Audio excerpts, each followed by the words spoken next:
The destruction of a man. Hugh Despenser and the theater of power. The man, naked from the waist down, wounded beyond recognition, whispered the same words over and over again. "Let me die." His lips were blistered and blackened from screaming, barely able to form words. His body jerked involuntarily, not from the force, but from his nervous system struggling to register pain it could no longer process. The stunned crowd watched in silence as steam rose from his abdomen, the damp November air mixing with the metallic smell of human blood and charred flesh. Those who had jeered earlier now stood rooted to the spot, as if unsure whether they were witnesses or accomplices. This was not a criminal execution. It was a political exorcism. The executioners were not simply killing a man. They were setting an example, making a message in blood and pain. This is what happens when you climb too high, too fast, and too close to the king. The man writhing on the ground was Hugh Despenser the Younger, the former royal favorite, once the most powerful man in England after the king himself, now reduced to a spectacle of anguish, begging for an untimely death. He was not hanged until he was dead. He was not beheaded in mercy. He was systematically destroyed piece by piece while still alive, because death simply was not enough. And that was the point. To understand why a man of noble birth was mutilated, burned alive, and quartered before a cheering crowd, we must return to a world where royalty ruled not by law, but by terror, and executions were not punishment but theater. A world where power was spectacle and suffering was political capital. This is not just the story of a man who died a horrible death. It is the story of a man who was destroyed, his name, his body, and his humanity torn apart before the eyes of the kingdom he once helped rule. And it began, like so many horrors, with ambition. By the time Hugh Despenser the Younger was dragged into Hereford's Market Square in late November 1326, he was no longer a man.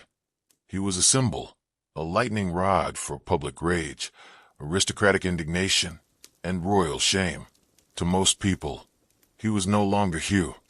He was a leech, a usurper, a corrupter of the crown, and for that he would pay, not with a clean death, but with pain so precise it bordered on ritual. But who was he before the horror? Hugh Despenser was born into nobility, not royalty, but close enough to know it. The Despenser family had served the crown faithfully for generations, but Hugh was not content with mere service. From an early age, he displayed the most dangerous traits in a courtier: fearless ambition and scrupulous charm, unflinching loyalty. He became Edward II's favorite, and then more than favorite. It is rumored that their relationship was not merely political but intimate. Historians still debate the nature of their relationship, but the perception is sufficient. Despenser wielded royal influence with terrifying freedom. He controlled appointments, seized lands, intimidated rivals, and rewrote the balance of power with a pen steeped in personal gain. In less than a decade, Hugh Despenser went from aristocratic son to the most hated man in England, and he knew it. Contemporary stories portrayed him as ruthless, greedy, and arrogant. He extorted lands from widows, imprisoned opponents without cause, and exploited the king's affections to crush anyone who stood in his way. Whether these stories were true, exaggerated, or convenient political fiction was beside the point. Perception became judgment. Rumor became justification. By 1326, the barons, long frustrated by Despenser's iron grip on the king, were no longer content with grumbling. Queen Isabella, Edward's wife, had turned against both her husband and the court. She returned from diplomatic exile in France with a new lover, Roger Mortimer, and an army. And with her, not only were foreign soldiers at her side, but also the righteous fury of the English elite. Their goal was not simply to depose Edward. It was to destroy Hugh Despenser in the most humiliating way imaginable, because in their eyes Despenser had corrupted not only the king, but the very idea of kingship. This was not justice, it was purgation, and the sentence, when it came, would reflect the hatred of an entire class. But before the knives, before the fire, before the bloody square, Despenser will face the ultimate humiliation, being stripped of his identity, step by step, until he becomes what they need him to be, a monster worthy of destruction. To understand why Hugh Despenser's death was not just an execution, but a spectacle, we must first understand the political world he helped ignite. Early 14th century England was a crucible of unrest. King Edward II, the first English king to face outright removal by force, had proven himself inadequate to the brutal demands of medieval monarchy. He lacked the charisma of his father, Edward I, a warrior king known as the Hammer of the Scots. Instead, Edward II was introverted, passive, and above all dependent on his favorites. First there was Piers Gaveston, a flamboyant courtier whose proximity to the king had drawn gossip and scorn. When Gaveston was executed by jealous barons, the void he left was soon filled by Hugh Despenser. Unlike Gaveston, Despenser was not flamboyant. He was calculating, a man of method and a long memory. He climbed the political ladder not by charm, but by relentless tactical ruthlessness. And Edward, distraught and isolated, clung to him like a lifeline. By 1322, Despenser was at the height of his influence. As royal chamberlain, he controlled access to the king, manipulated legal processes, and amassed vast lands through forced confiscation. He punished barons who defied him with imprisonment, extortion, and even execution. His family was elevated far beyond their means, becoming the de facto rulers of England. The aristocracy, humiliated and dispossessed, began to seethe. But the ultimate betrayal came from within the royal family. Queen Isabella of France, Edward's wife, had tolerated Despenser's presence. But as Despenser's power grew, she was pushed aside. Her lands were confiscated, her allies expelled from court, her royal status undermined by a man she described in letters as the king's evil advisor. In 1325, under diplomatic pretexts, Isabella left for France and refused to return.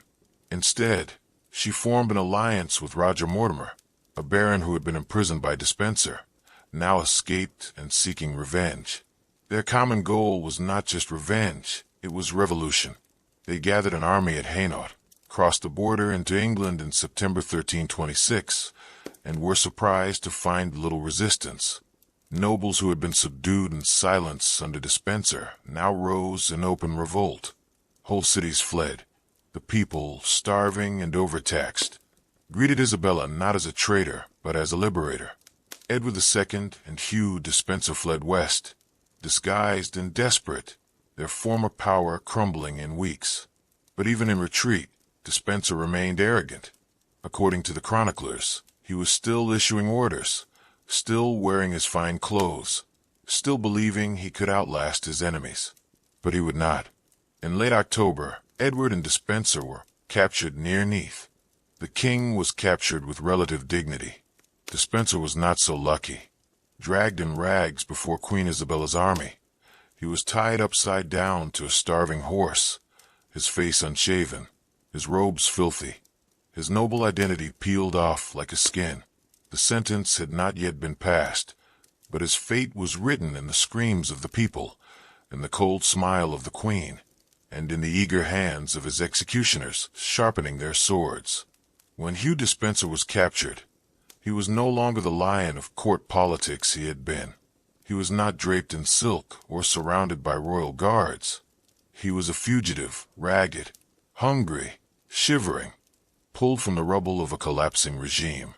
But even in chains, he was recognizable, and that was all that mattered. His captors did not rejoice in silence. They dragged him through the streets of Hereford, his wrists bound, his clothes torn. The former chamberlain now paraded like cattle. Onlookers spat at him, pelted him with scraps and excrement, and called him names that had previously been whispered. Homosexual, tyrant, leech, traitor. The Queen's guards allowed it, even encouraged it. This was the assassination of reputation before it touched flesh. Accounts from the period described Despenser as trembling, pale, and almost mute. Some interpreted this as cowardice. Others, more truthfully, saw a man broken, consumed by the knowledge of what was to come.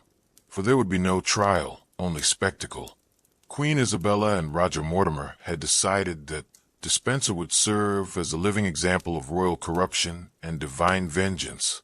But it would not be enough to hang him. That would be too quick, too simple. The people wanted blood. The nobility wanted the stage. And Isabella, calculating, cold, precise, wanted him taken down. He was kept in Hereford Castle under heavy guard, not to prevent escape, but to protect him from the public horror that was about to follow. He was given no wine. He was given no comfort. He was given no certainty. Days passed without news. Then, suddenly, the sentence was pronounced. You will be drawn, hanged, castrated, disemboweled, beheaded, and quartered. Every part of that sentence had a purpose, not a legal purpose, but a symbolic weight. He would be dragged to the place of execution like an animal, stripped of the dignity of walking. He would be hanged, but he would be cut alive, forced to feel the bite of the noose without mercy. He would be castrated, a direct attack on the rumors of his dysfunctional relationship with the king. His entrails would be torn out and burned before his eyes, a symbolic purgation of a body that had been destroyed. He would be beheaded, not to end his suffering, but to show it. And finally, he would be torn into 4 pieces, a warning sent in 4 pieces to the 4 corners of England. This was not justice. This was human sacrifice, orchestrated by power to appease the mob. The night before his execution, Despenser is said to have refused food. One chronicle says he attempted suicide but was restrained, his hands tied to his bed. Another says he was taken to a priest but refused to confess, perhaps out of fear that it would be interpreted as an admission of guilt, or perhaps, after all, he had lost faith in salvation. No one wrote of his last words that night, because the real story will always lie in how he died, and the public would not be disappointed. On the morning of November 24th, 1326, a makeshift court was set up, not inside stone walls or behind closed doors, but out in the open under a gray sky, with a hungry crowd crowding the edge of the scaffold. This was not justice as we understand it. There were no defenses, no counsel, no deliberation. The verdict was decided before the accused arrived. The charges were not read to reveal the truth. They were read to justify revenge. Hugh Despenser was charged with treason, sodomy, theft, extortion, and corruption. But these words meant something different in 14th century England. Treason meant betraying the king's soul, not just his body. Homosexuality was not a proven act, but a moral condemnation, a political smear cloaked in the language of sin. Theft and extortion, convenient labels for Despenser's land grabs and use of royal power to enrich himself. Each charge was chosen not just to convict him, but to reinforce the narrative. This is not a man. This is a cancer cut out of the body politic. What was most frightening was the specificity of the sentence. The charges read, "You have brought desolation upon the kingdom. You have led our king into madness, turning his heart away from the queen and the council. You have brought death to good men, shame to the crown, and chaos to the order of God. Therefore your death shall be chaotic, that your limbs may be torn as your loyalty has been torn, that your shame may be exposed, that your soul may be cast out." It was not enough to kill Hugh Despenser. His death had to mean something, to cause public trauma, to teach, to purify. He stood bound, gaunt, dirty, and silent as the words were shouted across the square. And people shouted back, not in anger, but in approval. Cries of "Traitor! Cut him! Burn the lecher!" rang out from the crowd. Some came with children, others with pitchers of beer. It was execution as carnival, justice as entertainment. And at the center of it all was a man about to be destroyed for the sake of memory. He had no final words, or if he had, they were swallowed up by the crowd. He was tied to a wooden fence, a crude horse-drawn platform, and dragged through the mud to the place of execution. His body was smashed against every stone. His arms were twisted behind him. His knees were pounded on the cobblestone streets of Hereford. People threw rotten vegetables. A woman spat in his face and laughed. The journey was not long, but it was long enough to shatter what remained of his dignity. By the time he reached the scaffold, Hugh Despenser's robes were torn. His skin was bleeding from dozens of scratches, and the crowd's appetites were thoroughly whetted. Now came the part they had been waiting for. The performance was about to begin. The scaffold was low, only a few feet off the ground, deliberately so. It was not an elevation of martyrdom. It was a platform for public display, for public humiliation, for the crowd to see. The execution site at Hereford had been prepared days in advance, not as a solemn place of justice, but as a stage. And Hugh Despenser was the spectacle, bound, half-naked, and visibly shaking. He was dragged onto the platform. The air was cold, but not cold enough to numb the senses. The smell of damp earth and dried blood hung over the square, the last remnants of his accomplice Simon de Reading, executed only hours earlier. The crowd was noisy, boisterous, eager. Pie and beer vendors lined the outskirts. Children sat on their father's shoulders to get a better view. This was no longer an execution. It was a festival of revenge. Despenser was forced to kneel before a priest, not to be absolved, but to be seen. His back arched in pain as his broken knees protested. His lips moved in prayer, or perhaps confusion. No one cared.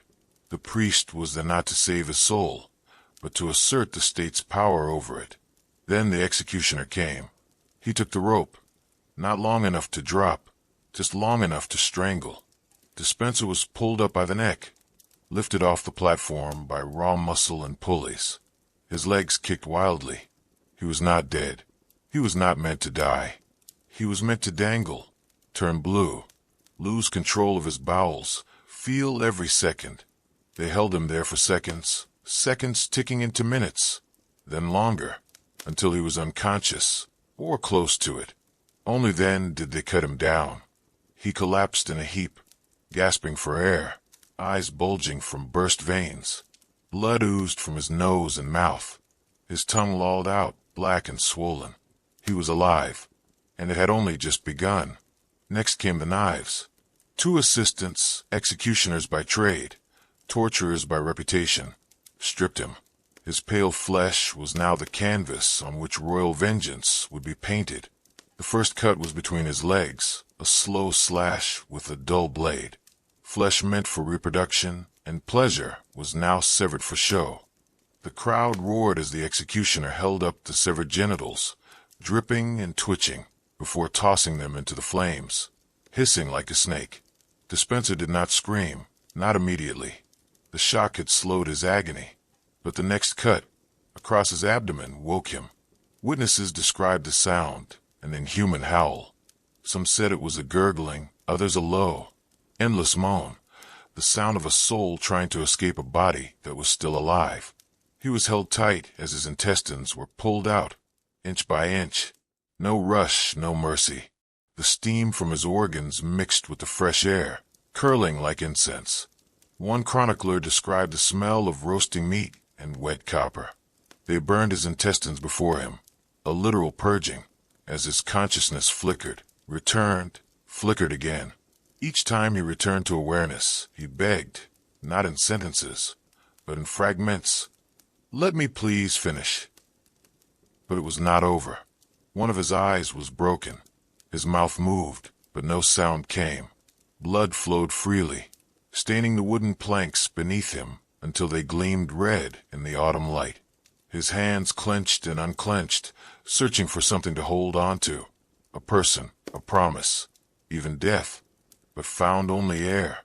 And finally his heart was cut out, held high, still throbbing, still evaporating, still his for a brief moment.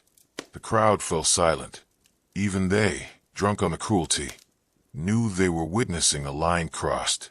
This was not death, this was destruction. Then the executioner raised the blade and moved it toward his neck. The blade came not as a mercy, but as a punctuation mark. Hugh Despenser was now more wounded than a man, a fallen monument to royal rage. But his heart had been beating for a few minutes, and that meant he was still alive when the executioner grabbed his bloody hair. They were not using a fine French sword, imported for surgical purposes, as had been done for in Bullen. Despenser's blade was English, broad, blunt, unforgiving. It was made not to cut, but to grind. The first blow did not sever the head. It tore skin, muscle, and a chunk of vertebrae, but stopped short of releasing them. Witnesses said Despenser's body convulsed violently, blood spurting from his torn throat like a red geyser, soaking the executioner's apron and splattering the planks. The second blow nearly finished him off. The third finally separated the head from the rubble below. The crowd let out a sigh of relief, some in relief, others in amazement. But even then, the ritual was not over. The executioner raised Despenser's head, as usual, clutching his hair in one hand, his face turned toward the crowd. But there was no applause, only silence. The face was almost unrecognizable, bloodied, bruised, and sagging. The mouth remained open amid the screams, as if his soul had tried to escape as the blade fell. Then came the dismemberment. His body, still warm, was laid out on the platform. The servants brought out axes, not ceremonial axes, but the instruments used to kill cattle. Each leg, each arm, each joint was removed with precision by machines. Bones cracked, tendons torn, blood trickled down the wooden beams, pooling at the edges of the scaffold. Horses were prepared, each section taken to a different city. York, Bristol, Newcastle, Dover, each a grim sign of royal vengeance. His body, split and hollowed out, was finally burned. There would be no burial, no resting place, no relics. Only smoke and ash and the sound of hammers nailing body parts to city gates across the kingdom. Even in death, Despenser would serve, not as a man, but as a message. For Queen Isabella, Hugh Despenser's death was not an end. It was a signal. That day in Hereford was more than just punishment. It was the inauguration of her reign, the first act in a political rebranding campaign. The tyrant was dead. The king had been neutralized, and the queen and her new consort, Roger Mortimer, now ruling. But the brutality of the execution demanded justification, and so the second attack began, not on Despenser's body, but on his memory. Court poets rewrote his biography overnight. Chroniclers were instructed to portray him not just as a traitor, but as Ad-Amon, one corrupter of kings, a pervert, a thief, one violator of natural order. His financial crimes were exaggerated. His personal life was weaponized. It seemed his soul was darkened long before his bowels were removed. What the scaffold cannot erase, the pen will. Royal statements described his execution as God's justice. Pamphlets celebrated the kingdom's cleansing. Church bells rang across the cities as pieces of his body were delivered as grisly trophies. Priests preached sermons praising the Queen's power and God's mercy in freeing England from such a plague. And it worked. Within weeks, Despenser's name had become a curse. Parents warned their children about it. His family lost their titles, their lands, their protections. His coat of arms was erased from the royal registers. His very bloodline became a shame, a stigma. Even his ghost was gone, because that's what state power does when it really wants to kill someone. Not just their body, but their history. The story of Hugh Despenser is a chilling reminder of a time when power is not just about ruling. It is a brutal display that in 14th century England. The lines between justice, revenge, and political theater were often blurred. Kings and queens did not rule by written constitutions. They ruled by fear, loyalty, and the very real threat of a gruesome execution. Despenser's fate is a stark warning, written in blood and agony, that no one is beyond the reach of a monarch, especially if they dare challenge their authority or, worse, eclipse it.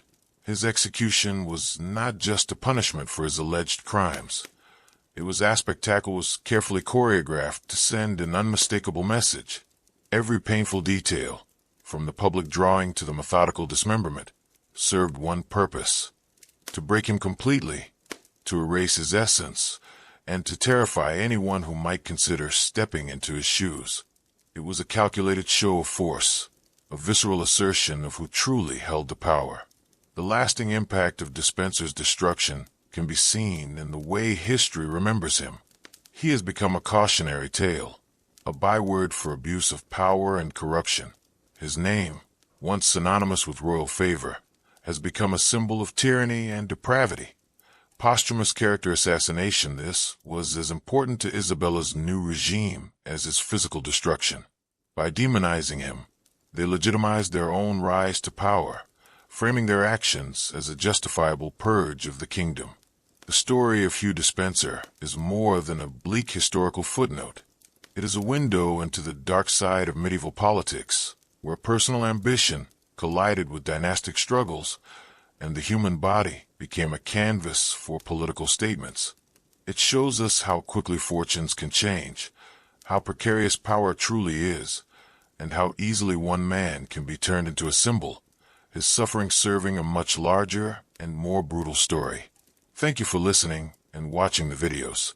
If you find it interesting, please give me a like and subscribe to the channel to follow the latest videos. Thank you.